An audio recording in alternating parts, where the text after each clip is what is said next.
Welcome to Plain Civics. Thank you for joining us. I'm Joe Ullery. And I'm Bobby Fisher. Our goal is to break down how government works so you can make the government work for you. We have another informative episode for you today. We're going to talk today about slavery, and we will get to that in just a second, Bobby. But first, it's time for the Fast Five. The Fast Five. And I love it when you're on the hook. Number one, favorite show or favorite series? I had trouble once again narrowing this down to just one. My overall all-time favorite is I Love Lucy, just because I love comedy. And I mean, it was the groundbreaker, and it's hard to find it on TV anymore, but it's still relevant 50, 60 years later. And she's just was such a hilarious person. Lucille Ball. More recent, my favorite is Sex and the City, where you can live vicariously through 4 different women who have very different personalities, but all get along and just click, and you get to be in New York City. You didn't start drinking those martinis, did you? No, I never have. I've never had a Cosmo. That's right, a Cosmo. All right, so what would be the title of your autobiography if you wrote it today? Actually, this one came to me pretty quickly, and Good. I thought it would be what my tattoo says. Nevertheless, she persisted. Lots of meaning? Lots of meaning. Yeah. Lots of different ways. Did that hurt, the tattoo? No. No? Gosh. I got it. I don't know if I could do I was that. 60 years old when I Were got you? my first Good tattoo. for you, trying new things. First and only one. I don't- First and last. Yeah. Well, I don't know if it'll be last. We'll but find out. I want to get one of them with Kitty, but Sorry, you were going to save the fever logo or something. Indiana fever, folks. Do you believe in magic? no. I love that I honesty. mean, I thought, and I'm like, I don't know. No, I maybe. I guess I'm not gullible or something. I'm the guy that sits in the audience and I'm like, no, how's this? Like, surely, I'm just too think, skeptical. Oh no, Me they too. Can't do that. Me too. So I'm skeptic. What celebrity, maybe this is the same answer to number one, but what celebrity would you pick as your best friend forever? Yeah, see, this one was hard, and yeah, I could have gone back to Lucy or one of the girls from Sex and the City, but I put Rachel Maddow. Because I think she's brilliant. I think she and I could have great discussions for about sure. politics and history. Anything. And we'd never get tired of it, and she just seems like a fun person. So when you become best friends with Rachel, would you please ask her if she could just work more than one day a week? Asking for I a would friend. love if she would do that. She's really good at breaking down any topic. Yeah. She's so good at peeling back the onion layers. And doing the research. And I mean, Yeah. I don't know how anybody can not believe the stuff she's saying, because Well researched. yeah. Facts are facts. Have you ever had your fortune told? Did you think this answer now is going to be like number 3? Yes. It's not really.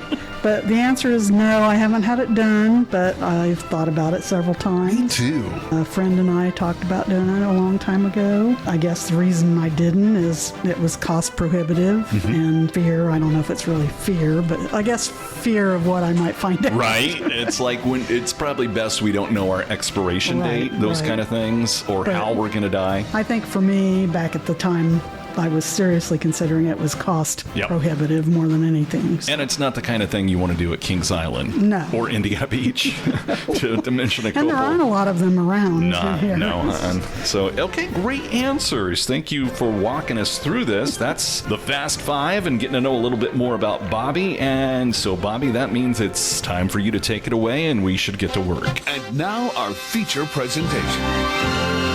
I titled this episode 15 already, Why is Slavery So Important to the Early History of Our Republic? So we've mentioned slavery numerous times since we started our podcast. And like I said, we're now on episode 15. And since this is meant to be educational, we would be remiss to leave out a discussion of the importance of slavery to the history of our country. And since we just talked about the Constitution, this one is going to focus more on how slavery affected the Constitution, but we'll come back to it again later when we talk about the 13th Amendment too. We can still see reminders of the influence and the heritage of slavery in the United States today, even though slavery was abolished 160 years ago. Some people in our country still try to whitewash the history of slavery, so it doesn't sound as bad as it was. There was a book written in the late 1800s called The Lost Cause, and it started a stream of consciousness about the Civil War and slavery that became known as the Lost Cause myth. And it was mostly in the South where the Lost Cause was promulgated, but it's continued even into the 21st century. We've seen it, especially in the last few years, with tearing down monuments in the South to Confederate generals and the Confederate flag and all that stuff. So we still see some remnants of what the Southerners considered the Lost Cause even today. Basically, the Lost Cause myth was the argument that slavery was not a cause of the Civil War. Keep in mind, slavery, a lot of times people think, oh, slavery was the only cause of the Civil War. The Civil War actually had several causes. Slavery was among the main cause, but some other things played off of that. And by that, I mean like the idea of states' rights. The Southern states felt that they had the right to secede because they had states' rights, that the states' rights superseded federal authority, which later is determined by the courts and such, that federal law is above state law. So it's sort of like an inverted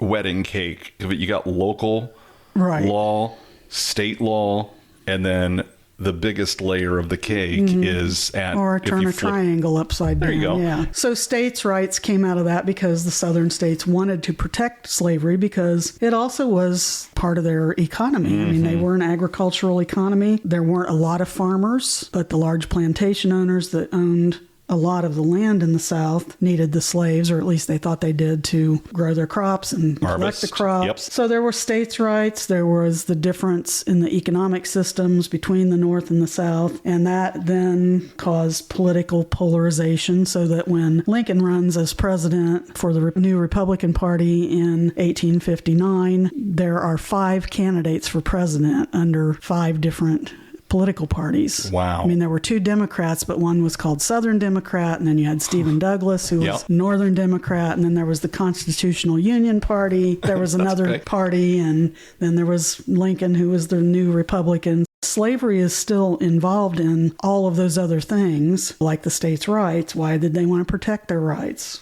Their economic system's different. So it's there. There's no way that you can take slavery out of the Civil War. Right, it's baked in. It is. And so it was romanticized and an inaccurate interpretation of the causes of the Civil War, but it made them feel better, I guess, because they lost. There's no way to say it. They lost. In this episode, we're going to give to you, the listeners, the facts about slavery and how it influenced our early government and the societal structure of our country. And it had a big influence on the Constitution and its amendments. I mean, we actually have the 13th, 14th, and 15th Amendment are known as the Civil War Amendments. The 13th was passed at the end of the Civil War, towards the end, and the other 2 came after to correct a couple of the problems that had existed prior to the Civil War. It also affects the history of our civil rights and our voting rights. All of that comes from our early history, and slavery's influence on it has influenced those parts of our history as well. And there's really no way around it. No, like you said earlier, facts are facts. Right. So let's take a look first with 2 terms before we actually dig into this. I want to talk about the terms slave and indentured servant. Textbooks used to talk about these, but they were both common during colonial times in America. But a slave is a person who is considered property of another person, wholly subjected to that person and forced to provide unpaid labor for that person. On the other hand, an indentured servant is a person who is under a contract to work for another person for a definite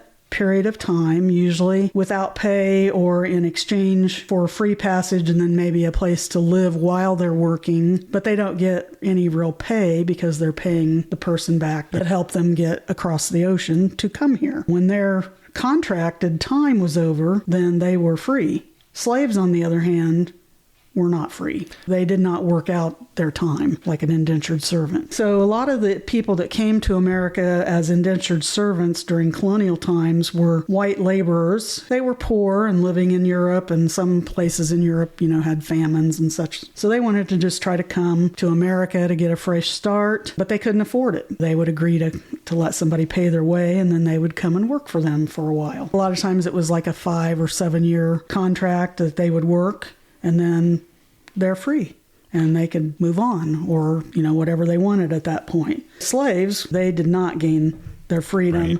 The only way they could get freedom was to escape and then travel to an area where slavery was illegal, which really doesn't come until the late 1700s. And then another term I wanted to introduce, since we're talking about slaves and indentured servants, was sometimes you might read something or in some of the history books that I used over the years, or if you just read for pleasure, they'll refer to slavery as the peculiar institution. This was a term that was sometimes, it was a fairly common term to be used by both supporters and critics of slavery, but it referred to its racial basis and deep entrenchment in the Southern economy that made it a unique and distinctive system. So, because often when we think of the word peculiar, we think of odd, but in this case, it didn't really mean odd. It just meant that slavery was distinctive in its nature, the way American slavery, anyway, ends up being in the 18th and 19th century. Because we're going to talk here, in just a minute. Slavery had been around for thousands of years. Centuries, yeah. Yeah, but American slavery develops differently and transitions differently than what we would normally have thought of as slavery in like the ancient Roman Empire or something like that. Yeah. So it was peculiar in that it was different than what people normally thought of slavery. Certainly peculiar. Mm-hmm. That brings us into the first African slaves were forcefully brought across the Atlantic Ocean to Jamestown Colony in 1619, and Jamestown eventually is absorbed into Virginia Colony, but initially Jamestown was a colony of its own. But this was not the first time that slaves were even brought to the Americas. It's just the first time the first colonists came to America and settled in 1607. So slavery came around pretty quickly for Jamestown. Slavery, like I said a few minutes ago, it existed since the beginning of time. In ancient times, though, humans were usually enslaved for one of the following reasons: either to pay off a debt as punishment for a crime, or they might have been a prisoner of war, or a child born to an enslaved person. In ancient times, slaves were often the same race as those who kept them in bondage or slavery. It was not uncommon to be a slave. Beginning around the 15th century, European powers, especially the Spanish and the Portuguese, started enslaving Africans to use for labor on plantations in the Americas, because the Spanish and the Portuguese were the earliest to come over here as far as we know, and they started more in what we call today Central and South America, and especially in the Caribbean islands and those areas. So they had these huge sugarcane plantations, and they rounded up Africans and brought them over here to work on those plantations. Now, many of the enslaved Africans had been captured, rounded up, and taken as prisoners in the many wars between European powers and Africans in a lot of times the western regions of Africa. The Europeans wanted to rule and control. Transporting of Africans across the Atlantic by European agents eventually becomes known as the Middle Passage. The Middle Passage was the stage of the Atlantic slave trade in which millions of Africans were sold for enslavement, were forcibly transported from Africa to the Americas as part of what became known as the triangular slave trade. So we're going to come back to the term Middle Passage in just a minute. Okay. But first, what was the triangular slave trade? If you think of a triangle, the first side of the triangle in this case was ships that left various locations in Europe, like Spain or Portugal or later England even. They would go down the Atlantic Ocean to Africa, where they would either pick up or,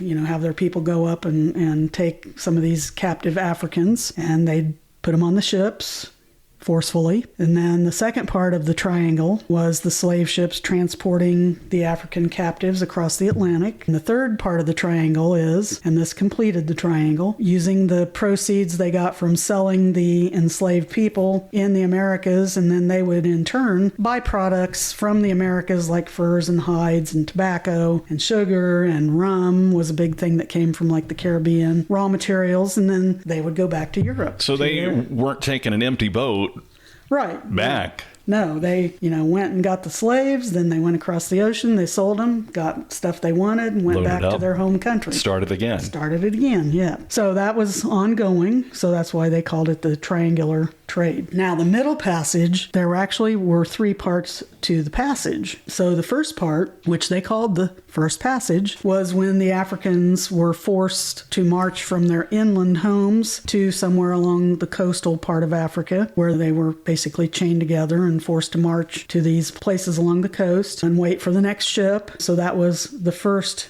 passage. They are loaded onto the ship, and then the Middle Passage happens, which we said was the part where they're going across the Atlantic. And then the final part of the passage, or what they called the final passage, was the journey from the port of disembarkation in the Americas. So where they landed, like let's say the slave ship landed in South Carolina, for example. Say it's in the port of Charleston. But they're going to go up on the auction block there. Right. And they might have plantation owners from, early on it may have been from anywhere, or from one of the other southern colonies at the time that's there to buy them at this. It was like an auction, like going to an auction for furniture. I was going to say, this is happening in broad daylight. Right. And probably in a public square. There was a dedicated place for along the docks. Next lot.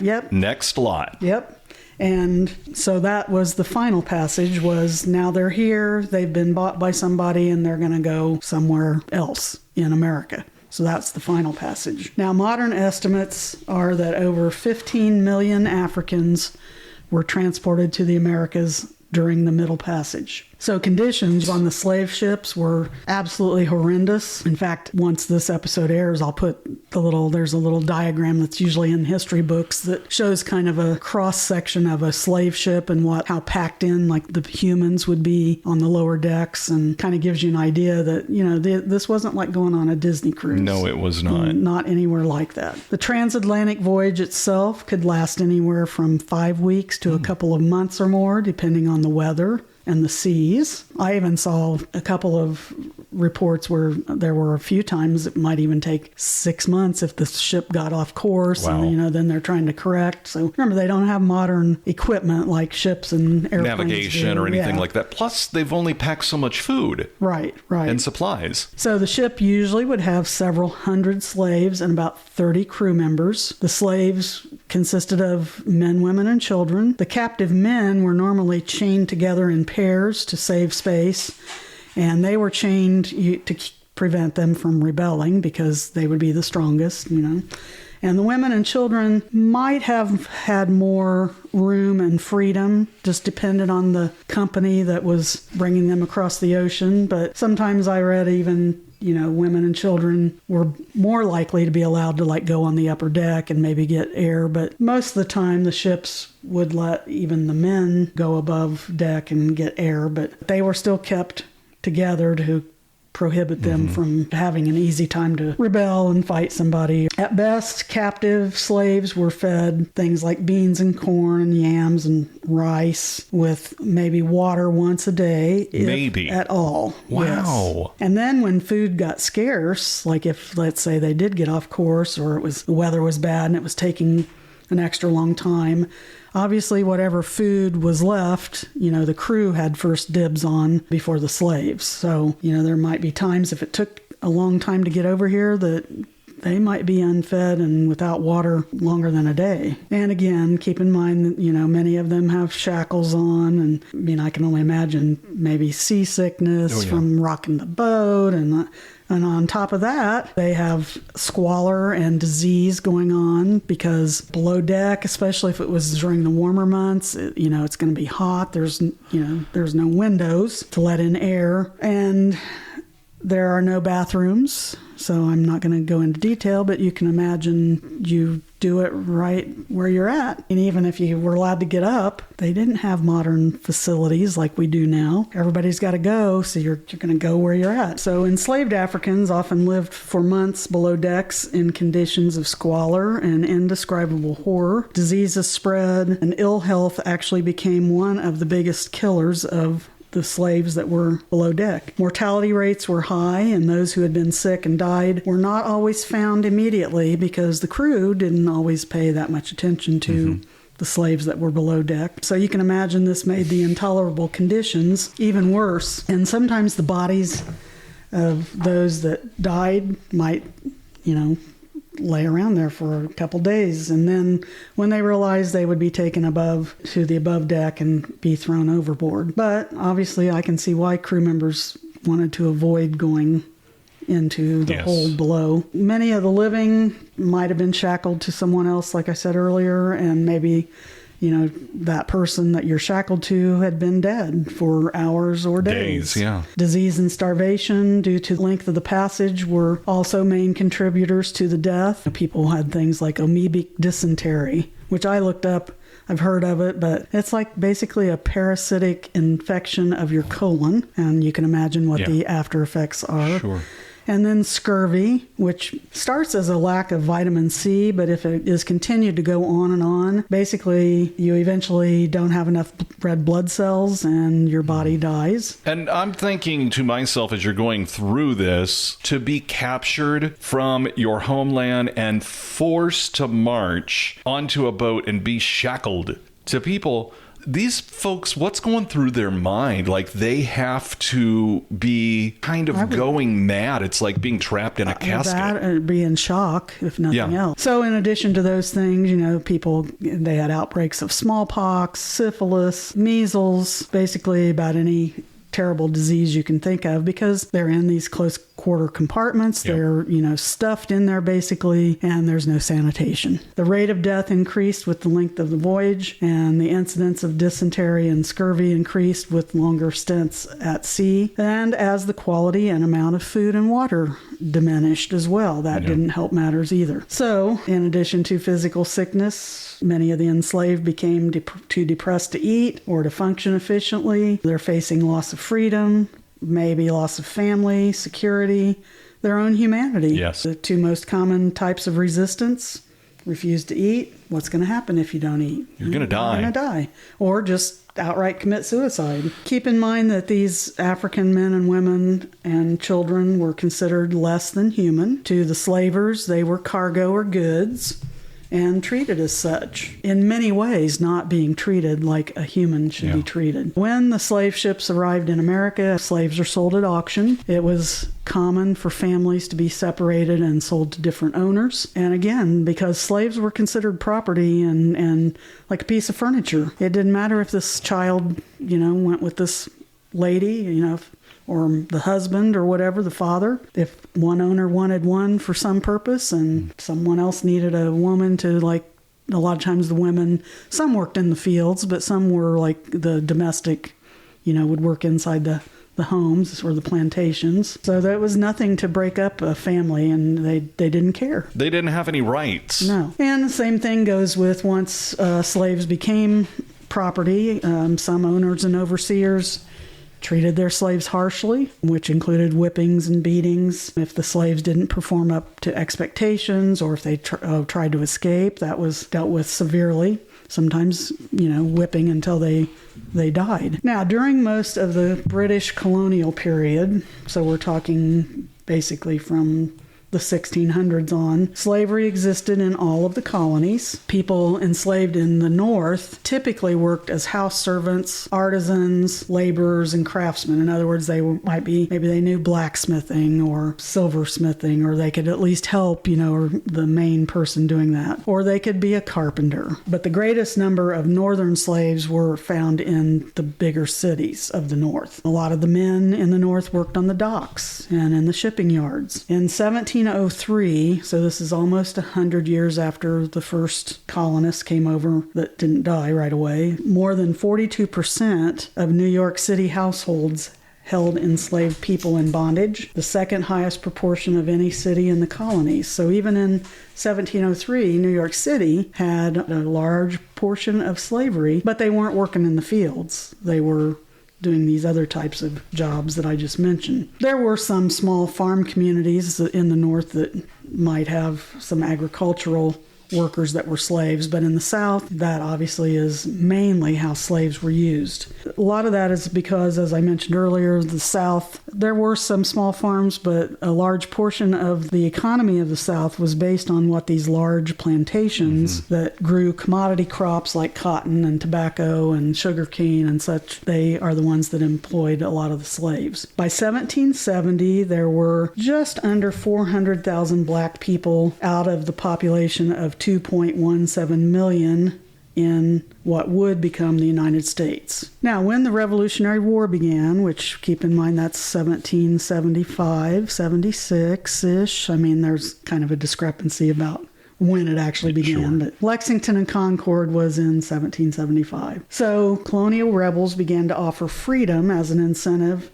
to motivate slaves to fight on their side. George Washington authorized slaves who fought with the Continental Army to be freed if they came alongside and fought. During the course of the Revolutionary War, about 1/5 of the Northern Army was black. About 20,000 slaves fought in the Revolutionary War. In the 2 decades after the American Revolution, state legislatures and individuals took more action to free slaves. Northern states passed new constitutions that contained language about equal rights or that specifically abolished slavery. Some states, such as New York and New Jersey, where slavery was more widespread, passed laws by the end of the 1700s to abolish slavery incrementally. By 1804, all of the northern states had passed laws outlawing slavery, either immediately or over time. For example, the last slaves in New York were freed in 1827. By the second half of the 1700s, most of the colonies were in favor of abolishing the Atlantic slave trade, but this didn't happen until Congress passed the Act prohibiting importation of slaves in 1807, which took effect January 1st, 1808. This act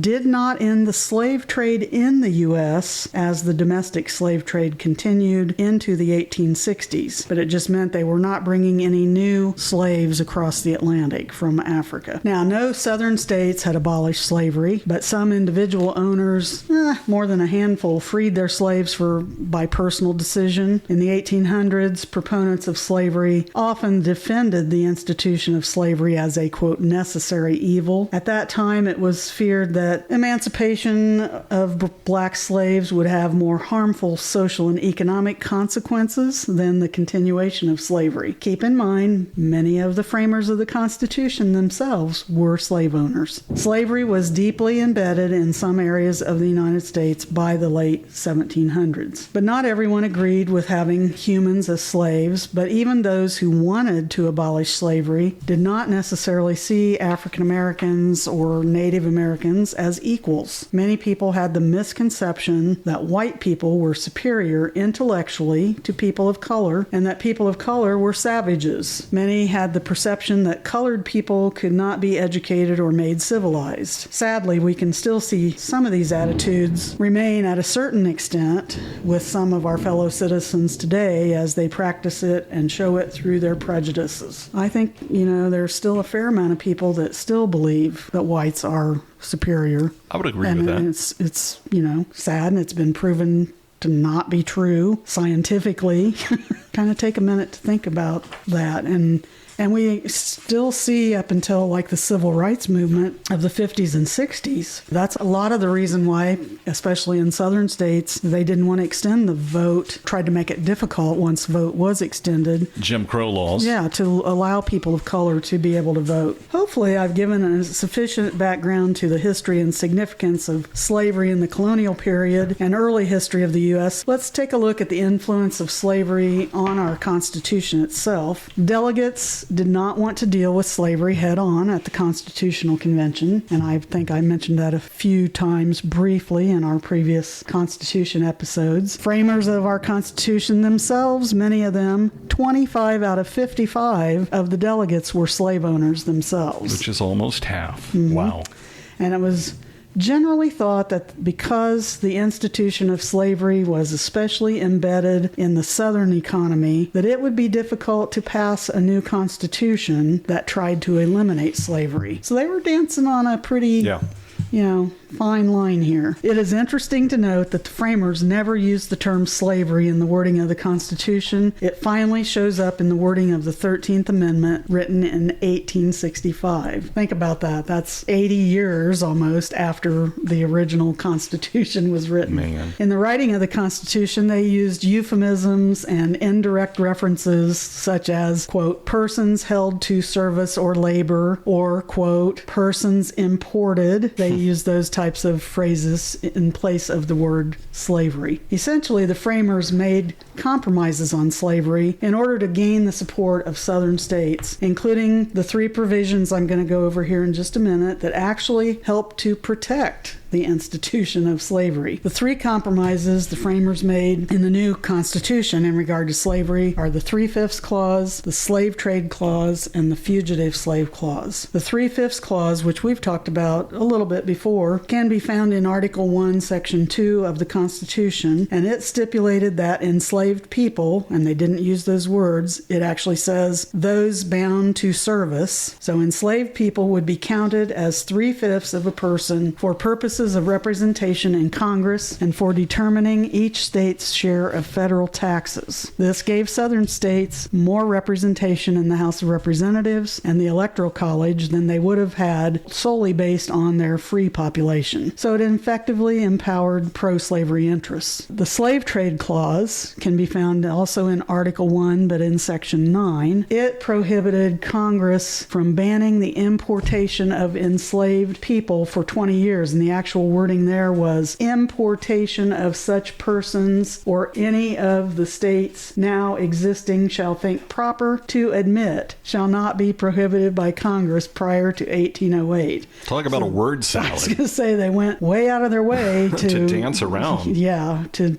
say we're banning the importation of enslaved people for 20 years. So nothing could be done about the slave trade based on the Constitution until after 1808. So this provision ensured the continued supply of enslaved labor and allowed the slave trade to flourish for 2 more decades after the Constitution's ratification. Finally, the Fugitive Slave Clause, which is found in Article 4, Section 2, required states to return escaped slaves to their owners, and there the wording said no person held to service or labor instead of escaped slaves. So they had to be returned to their owners even if those slaves had fled to free states. This provision made the federal government complicit in upholding slavery and prevented free states from offering refuge to those seeking their freedom. Now, historians have argued over the course of time about whether adding the 3 clauses I just talked about, whether that contributed to the expansion and entrenchment of slavery in the United States, which ultimately led to the Civil War, or, on the other hand, had the framers not included these clauses, would the Constitution have ever been approved by enough states? We'll never know the answer to those. Well, the question begs to be asked. Lots of historical writings and debates over the years. Abraham Lincoln argued that the new Constitution put slavery, in his words, quote, in the course of ultimate extinction, end quote. Lincoln cited prohibiting slavery in the Northwest Territory and putting a possible end date on restricting the slave trade as part of his reasoning for believing that slavery was kind of going the course of its eventual extinction. Again, we may never know the answers to, probably won't ever know the answers. Yeah. People make money writing books and studying stuff like this. So let's end with this. Despite the fact that slavery was allowed to continue in the United States, the fact that some states had already outlawed it left hope that it would eventually end everywhere. Slavery does finally end in 1865 by the terms of the 13th Amendment, but only after about 698,000, according to most recent studies, died fighting the Civil War. Even today, we are still working on making the so-called self-evident truth that all men are created equal ideas from the Declaration of Independence true. When those words were written, they literally meant white men who own property, not all men and not women and not people of color. It takes a bit longer to reach the literal meaning of the famous words, and sadly, there are still some people who still do not see us all as equal. Down the road, we'll discuss the 13th Amendment in more detail and the effect of slavery on the future fights for civil rights in our country, and even ongoing today in some ways, some of the attitudes that still exist from some of these things that happened in the 17 and 1800s. Our next episode is going to be a little different from our usual format in that it's going to be a question and answer format that focuses on things about our government and civic life that American citizens often get wrong. So stay tuned. All right, stay tuned is my cue, Bobby, to say it's time for the pop quiz. Last episode's question was, who is in charge of the executive branch? If you answered the president, you are correct. If you didn't answer the president, see me after class. Yeah, you're going to go back to the beginning. All right, so thank you. That's the answer, and congratulations if you got that right. Let us know if you did.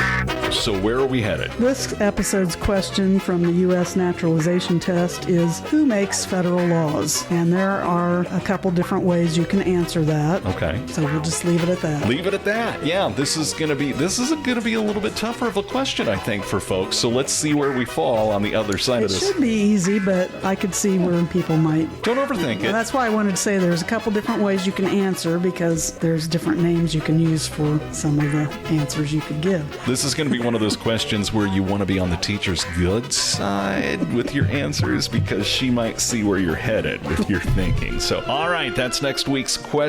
Bobby, thank you. That was quite an essay and quite a deep conversation. It has been one of the toughest episodes for me to get through. Man, there's no ignoring that history, and I'm glad that you and I were able to unpack it in a manner that made me emotional, to be honest with you. And back when I was still teaching 10 years ago, I mean, textbooks usually have some of that in there. Not as detailed, but they would give, or at least the last book I used, the students, and we're talking 8th grade, they knew that the conditions were not good, and I would give them some more details, but I never went into it that deep. Well, just because it is a thoughtful subject. And it's a subject we will continue, not only on this podcast, to see the lingering effects, but also see play out in society. So, put a pin in this. It's one that we'll probably reference back to many times. So nonetheless, thank you for putting in the book work and the writing for us and bringing us up to date on slavery. That's it for this episode of Plain Civics, breaking down the basics, no politics, just facts. Thanks for listening, and until next time, stay informed and stay engaged. This is Plain Civics. Join us for the journey as we break down the basics of how government works so you can make the government work for you.